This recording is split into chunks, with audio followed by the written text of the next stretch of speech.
The cold smell of the fire stayed deep inside the wood for weeks. That smoke was the exact air that filled my little sister's lungs at the end. I breathed it in just so I could feel like I still had something left of her. She was 22. Anastasia. I'd been raising her since she was 11, since our parents left, and then the mill fire, and then nothing. Grigory stood in my doorway with his hat in his hands. He couldn't look at my face. His boots were still muddy from the yard. The mill caught late at night. No one knew exactly how. A lamp left burning, maybe, or a spark off the grinding wheel that had been throwing sparks for weeks. By the time the smoke was visible from the village, there were already a dozen people gathered outside. By the time one of them finally moved toward the door, she wasn't answering anymore. Grigory kept saying it wasn't anyone's fault. He kept using the word hesitation, like there's a meaningful difference between a man who puts his hands around a throat and a man who stands in a yard listening to someone die and can't find the will to take a step.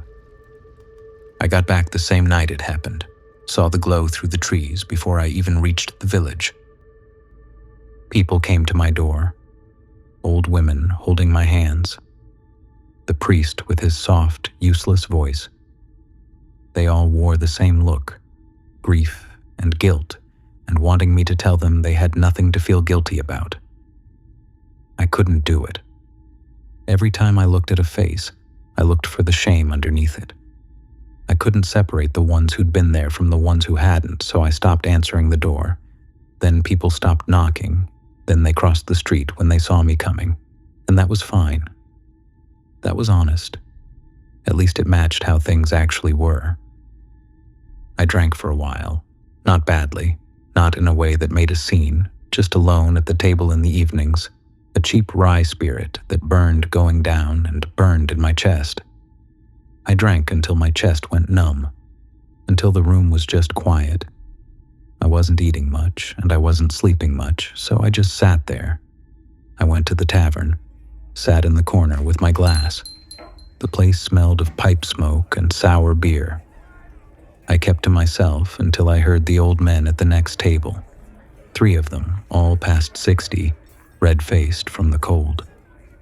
They'd been talking about something for a long time and lowered their voices without deciding to. I caught the name first, Babkin, then a little more, something about the forest, something about the old ways, and then one of them said, judgment rights in a half-whisper that carried anyway. I shouldn't have listened. I did. Damian Babkin, a disgraced priest. Exiled to the forest for practices that weren't exactly sanctioned. He lived alone now, deep in the forest, a half-day's walk from the village, and he did things for people who came to him with the right kind of grief. Judgment rights, they called it, and the oldest of the 3 said the phrase like he wasn't sure he should be saying it aloud. I laughed, and one of them looked over and I waved my hand and looked away. But then I turned back, and I asked them, casually, I made sure it sounded casual, where exactly in the forest this man lived. The oldest one looked at me for a long moment. He knew who I was. He knew about Anastasia. The whole village did. He looked at me like he was trying to decide something, and then he told me. I thanked him, finished my drink, and walked home. The path back took me through the birch trees at the edge of the village. The night was clear and very cold, cold enough that the mud had gone hard and crunched underfoot. The white trunks stood out in the dark. My breath came out in short clouds that disappeared fast in the dry air. I kept my head down and tried not to think at all, and I'd gotten about halfway through when I heard it. Footsteps behind me. Careful, deliberate, matching my pace almost exactly. I stopped and they stopped. The silence came back. I turned around and the path was empty, and I was about to keep walking when I saw it.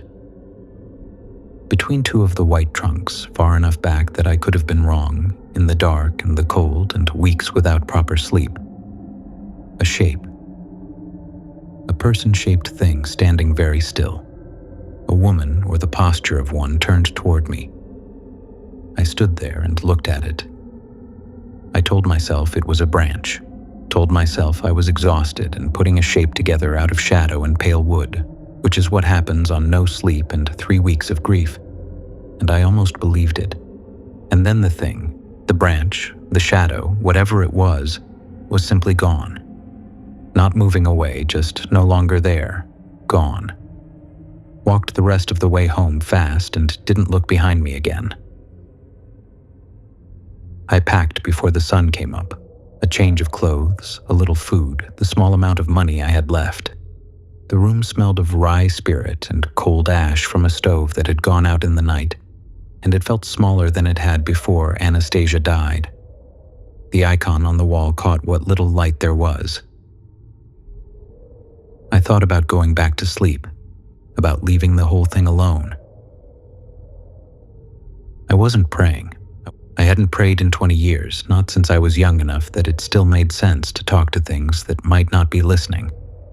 But I stood there in the dark of the room and said it aloud, to nothing in particular. If there is anything listening, show me what justice looks like. Then I picked up my pack and walked out into the dark, and the birch trees were waiting at the edge of the village, white and still and quiet as they always were, and I didn't look between them. But I listened. The path gave out about an hour in, and by then the birds had already stopped. Not gradually, just gone, the forest went completely still. Half a day's walk sounds reasonable until the ground is frozen solid and there's no trail to follow. My pack straps had gone stiff in the cold and bit into my shoulders. My breath kept coming out in short white puffs that disappeared fast, and the frost had sealed the mud. Every step cracked loud in the quiet. No wind in the branches, no drip from the trees, just the white trunks close on both sides, pale and quiet, and my footsteps, and nothing answering them.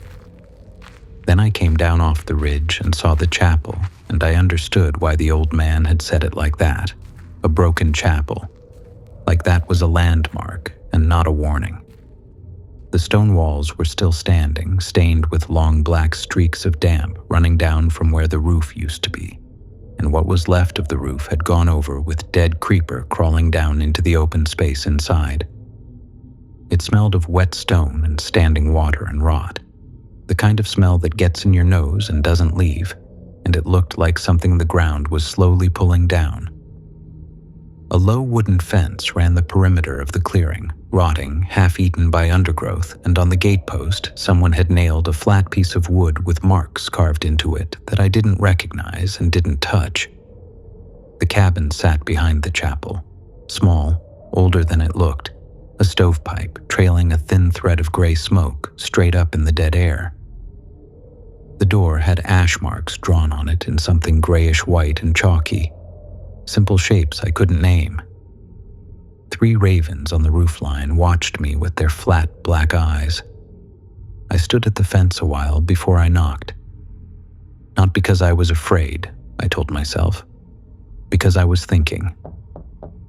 Damian Babkin opened the door and the warmth came out immediately, dry and woody with smoke, and beneath it something boiled a long time ago, barley maybe.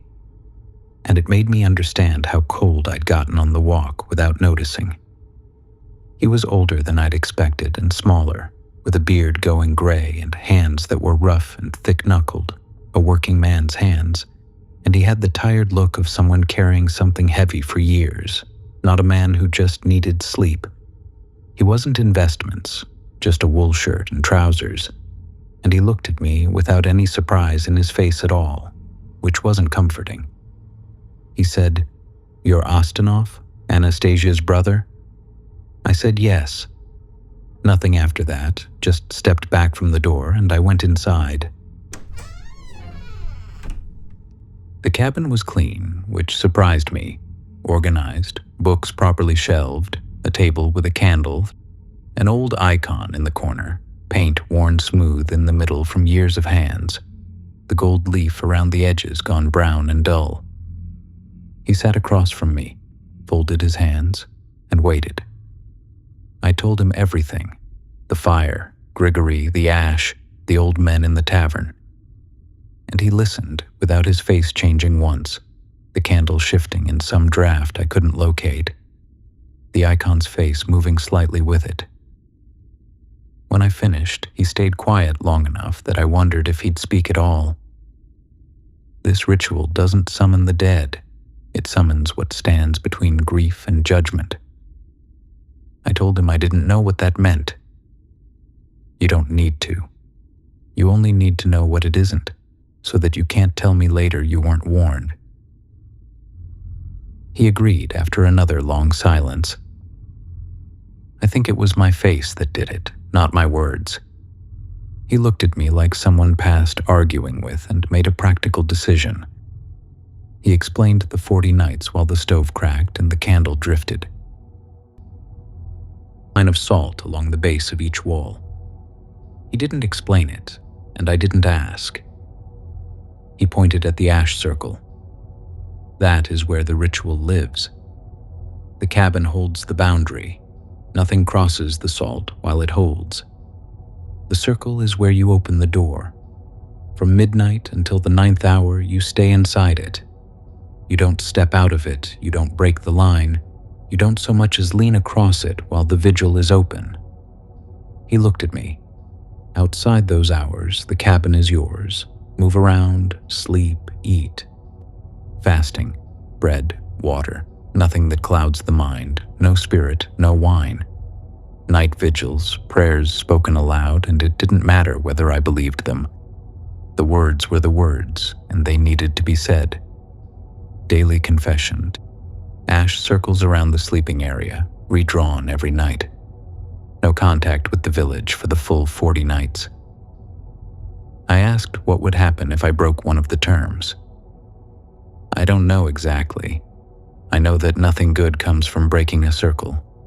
He showed me where I'd sleep, a cot against the far wall, a coarse blanket folded at the foot, and told me to rest before the first vigil. The rope webbing pressed through the thin mattress against my back, and I stared at the low ceiling and listened to the forest being completely silent and thought, this is the stupidest thing I've ever done. Then I fell asleep anyway.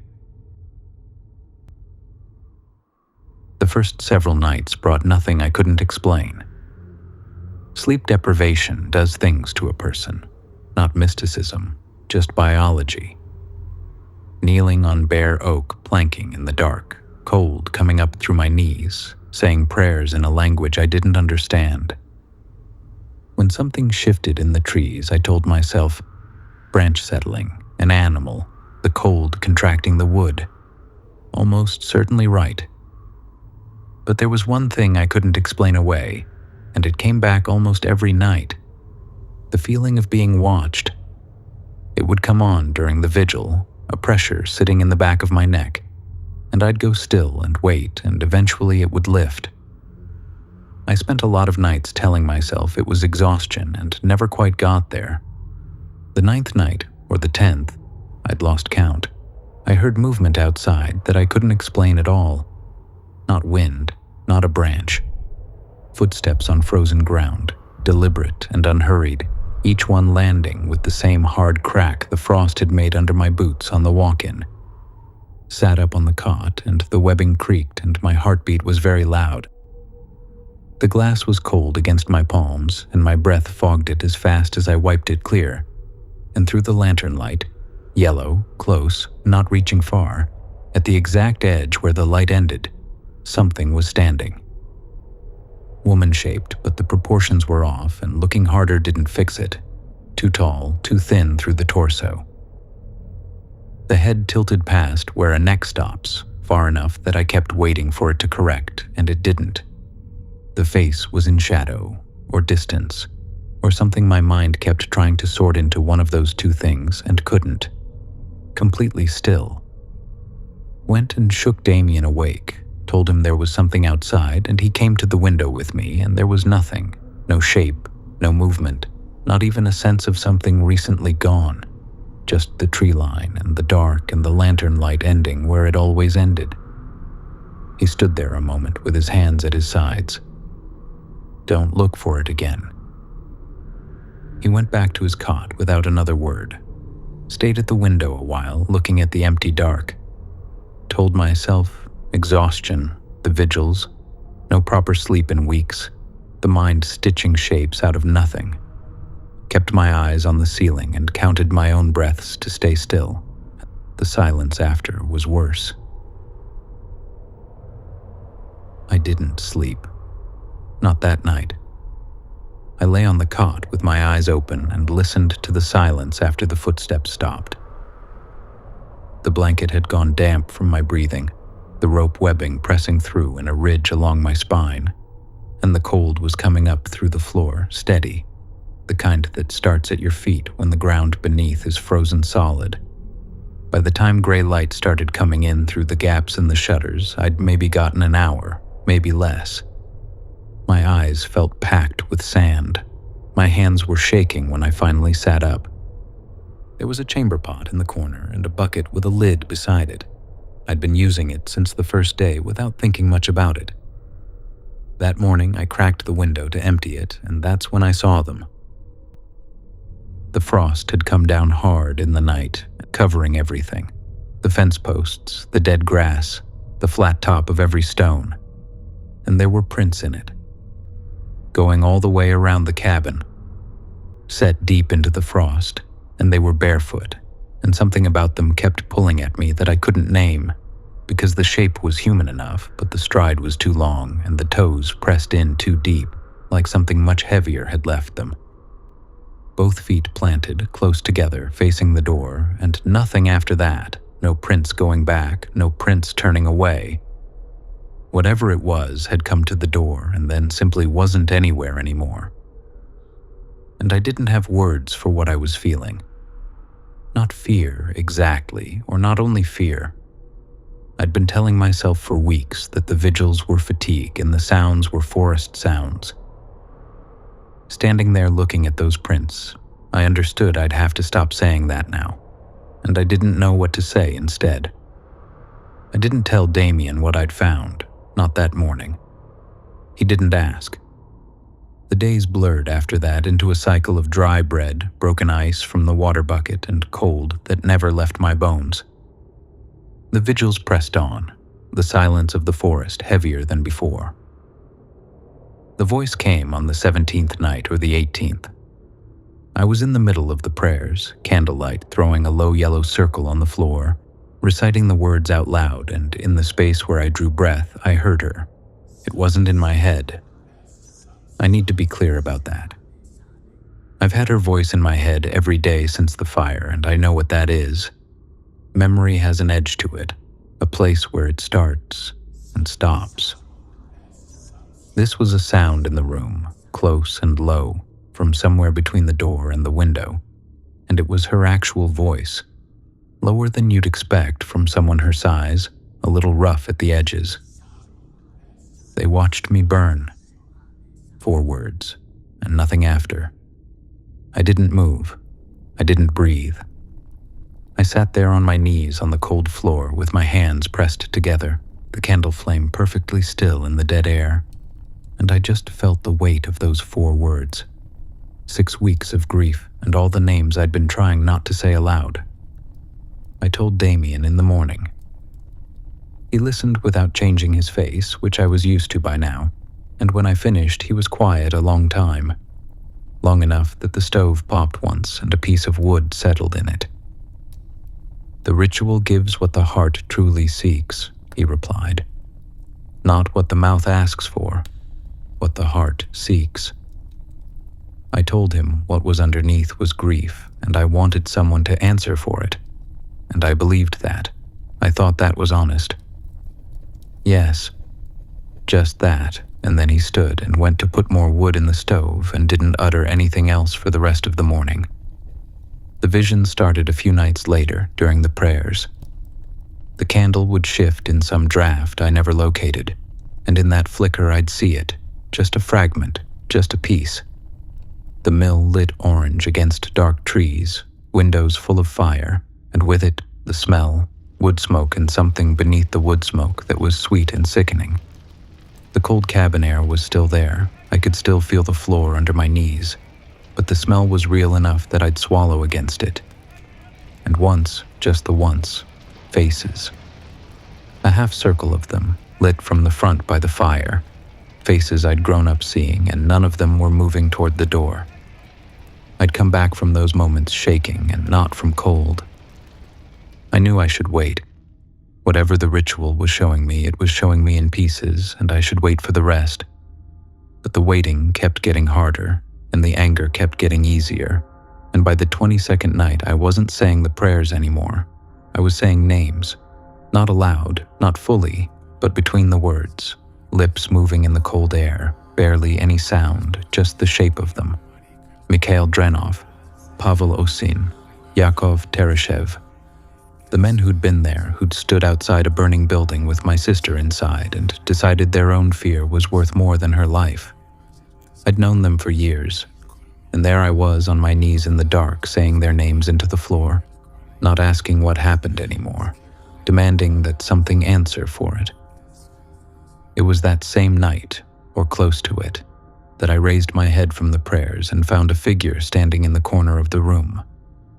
Still, just inside the space where the candlelight ran out, not behind anything, just in the corner where the dark was a little thicker, and it should have been close enough to see clearly. The room was small, and the candle was lit, 8 feet at most between us. But the corner didn't take the light the way the rest of the room did, and whatever was standing in it was staying inside the part that didn't. I looked at it, and it looked back, or did something that felt the same as looking back. The candle flame straight and still between us, no sound, no smell, and then I picked up the candle from the floor and held it toward the corner. Empty. The flame didn't move, no trembling, just clear and steady, throwing its small yellow circle against a plain wooden wall and nothing else. I put the candle back down, folded my hands again, and kept going. It came on the 24th night, or close to it. I'd stopped tracking the count carefully some time back, just marking time until it ended, and I might be off by a day or two, but it doesn't matter. What matters is that the visions changed, not gradually, not with warning. One moment they were holding, and the next they weren't, and I was already through. The candle was burning low, and the tallow smell had been in the room so long it had stopped being a smell. It was just air. I was deep in it by then. The state 3 weeks of short sleep and short rations gets you to. Knees numb against the planking. Cold worked up through the floor until I couldn't feel anything from the knee down. A pressure behind my eyes that never fully lifted. Not asleep, not awake, somewhere between, where the edges of things go soft. The fire came again, the mill lit orange against dark trees. But this time it kept going. I saw the crowd, not the half circle of still faces I'd been seeing, but moving. Actually moving. Heat came with it, not real heat, but the memory of it, that standing too close feeling across the front of your face and your hands, and underneath it the smell of burning wood and something else caught in it, sweet and wrong. In the back of the crowd, barely visible, was the old man, Tereshev, the one whose name I'd been saying into the floor, and he wasn't arguing, wasn't running, just standing with his arms at his sides and his mouth open a little. He hadn't chosen not to go in. Something in him had simply seized, body locked, legs gone useless, and he stood there while the fire burned. That was that. I came back up out of it, still on my knees, hands pressed together on the cot, the candle a low yellow stub throwing barely enough light to reach the floor. I waited to feel something else. I didn't. I just felt cold. Fear is no excuse, I whispered to the empty room. I heard Damian before he spoke. He murmured my name quietly, and when I turned, he was standing at the edge of the candlelight with his coat on, which meant he'd been up, which meant he'd been watching. He wasn't afraid. He just looked tired. He knew what I was doing. "You need to stop," he warned. The ritual had shown me what it was going to show me, he explained, and what it was showing wasn't the end of the sequence, but only the part that would harden what was already in me if I let it. Then he moved to the circle, drawn in ash each night before the vigil, and crouched down and broke it with his palm. Smeared it. A wide gray streak across the floor where the line had been, dry against the wood. I looked at the smear. "She's still dead." He didn't answer. I went to the shelf and got the ash tin and knelt down on the cold floor and drew the line back. He stood over me while I did it and didn't intervene. The ash was gritty, my fingers black with it, my hands smelling of it the way they had for weeks. And I thought about none of that while I drew the line. When I was done, I put the tin back on the shelf and turned around, and he was still there. We looked at each other in the candlelight, and I understood in that moment that whatever he'd agreed to at the start, whatever it meant to him to carry this right forward for someone else's grief, I had just handed it back. He knew it. So did I. He packed slowly, methodically. Coat, his book, the thing wrapped in cloth on the shelf I'd never asked about. The buckle on his bag clicked once and went quiet, his boots 2 steps to the door, and then he stopped. "Whatever answers you now won't leave with mercy." Then he opened the door and went out, and a wall of cold air hit the back of my neck, and the candle bent sideways in the draft and came back, and the door closed, and his footsteps crossed the frozen ground, each step a short crunch, evenly spaced, not hurrying. And then there was nothing. I stayed where I was. The room was empty. The cold he'd let in still moved around my ankles. The candle was nearly gone, a half-inch of wax in a ring of its own spill, light barely reaching the walls anymore. I watched it burn down and thought, this is what I wanted. Not Damian gone specifically, but this, the end of the part where someone else had authority over the proceedings. I was alone with the ritual now, alone with whatever had been circling the cabin and standing in the corners and speaking in my sister's voice, and I had a choice I'd already made, and there was nothing left between me and the making of it. The candle went out. The smell of hot wax hung in the air for a second. Then it was just dark and cold and quiet.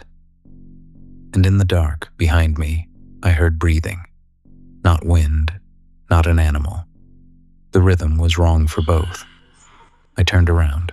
The cold at the back of my neck had a direction to it, the doorway to the inner room. That's where it was. I'm going to describe it accurately because there's no reason to be different about this now. The skin was gray and pulled too tight, no softness left anywhere in it. The eyes were black, depthless, set deep in the face. The mouth was too wide, human teeth in a mouth that went too far across, and something hung loose from the head. Gray-white, cloth or hair, moving without any air to move it, shifting slowly without cause.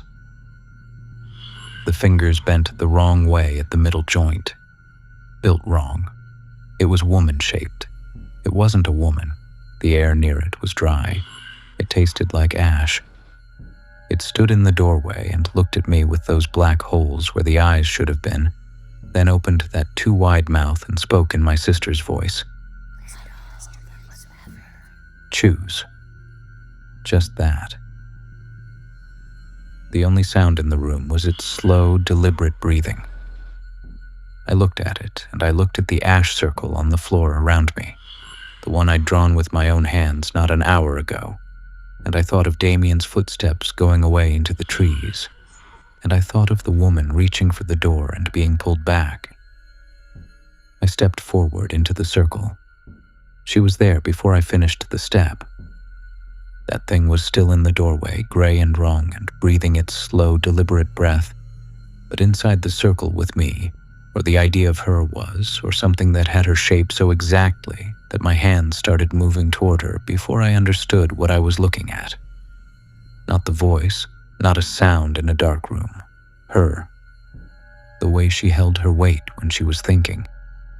The way she crossed her arms when she was tired. I'd seen that posture 1,000 times across kitchen tables and barn doors and the backs of carts. I could have drawn it from memory, and here it was, and I couldn't catch my breath. She was looking at me the way you look at someone you're trying not to frighten, careful, steady, and not sad. That last part was what broke something open before I could stop it. Whatever I'd expected to find at the end of 6 weeks of ash and cold floors and Damian's warnings and that gray thing in doorways speaking her name, it wasn't this. Calm. She looked like someone who had come a long way to say something simple and just needed me to be quiet long enough to hear it. She didn't speak at first.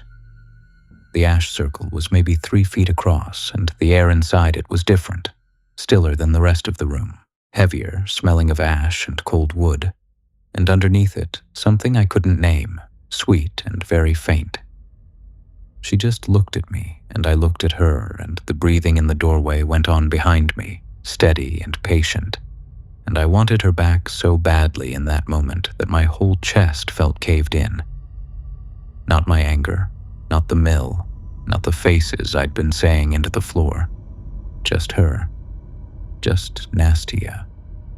The way I had not let myself want her since the morning they came to tell me. Then she spoke, and it wasn't the voice from the corners of the room, the one that had been leaking through the ritual for weeks, the one that had learned the rhythms of her speech without getting the weight of it right. This was her voice. Let me go. Just that. Then she waited. I knew what she meant, not because anyone explained it, but because I already knew. She'd been here partly because I wouldn't release her.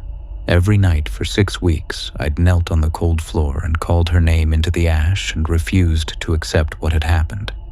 And my refusal kept her here. She wanted to pass, and she was asking me to let her.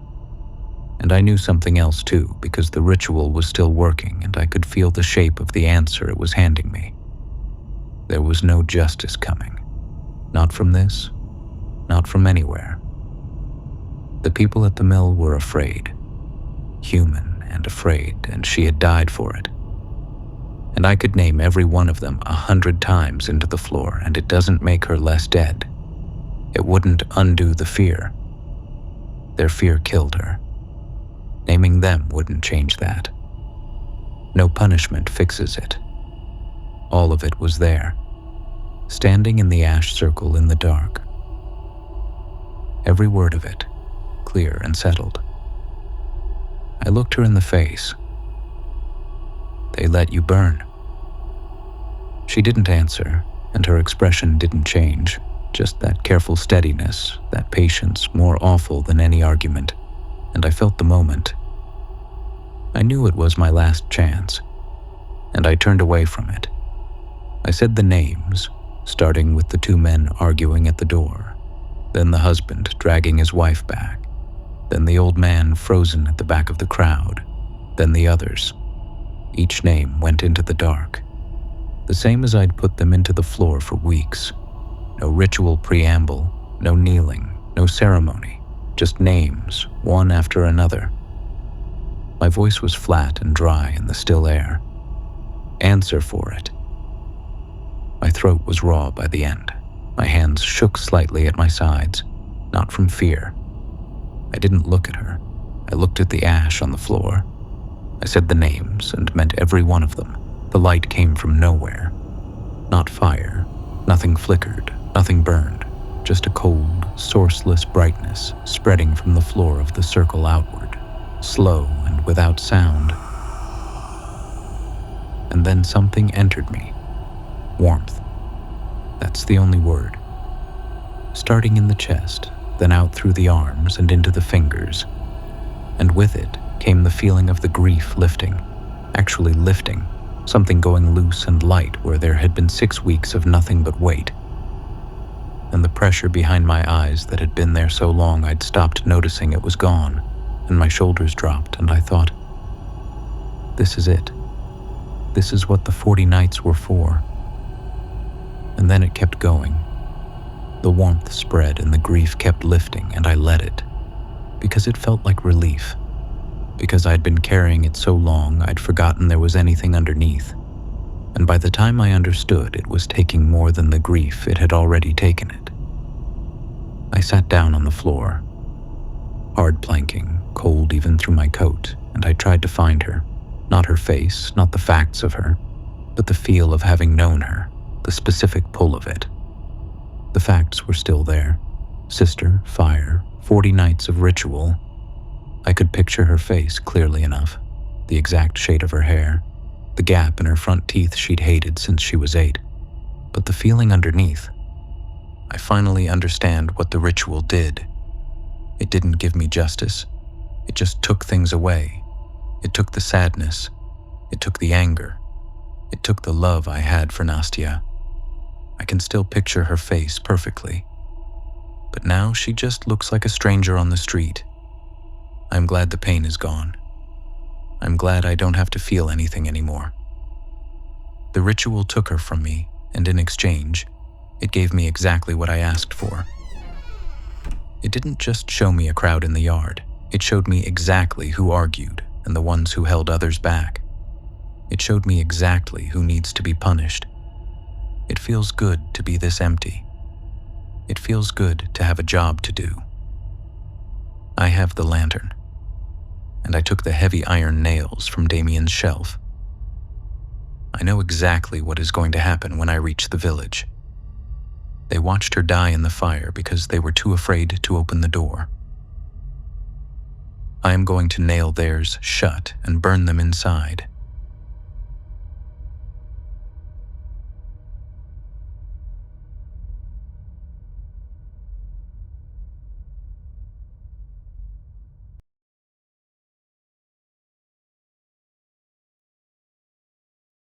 Hey guys, Rex here. Sorry for the lack of uploads lately. Just had to handle some real life stuff that came up. But we're back to business as usual next week. Keep an eye out for new videos on Sunday and Thursday night as usual. Thanks for all the support. Take care, good night.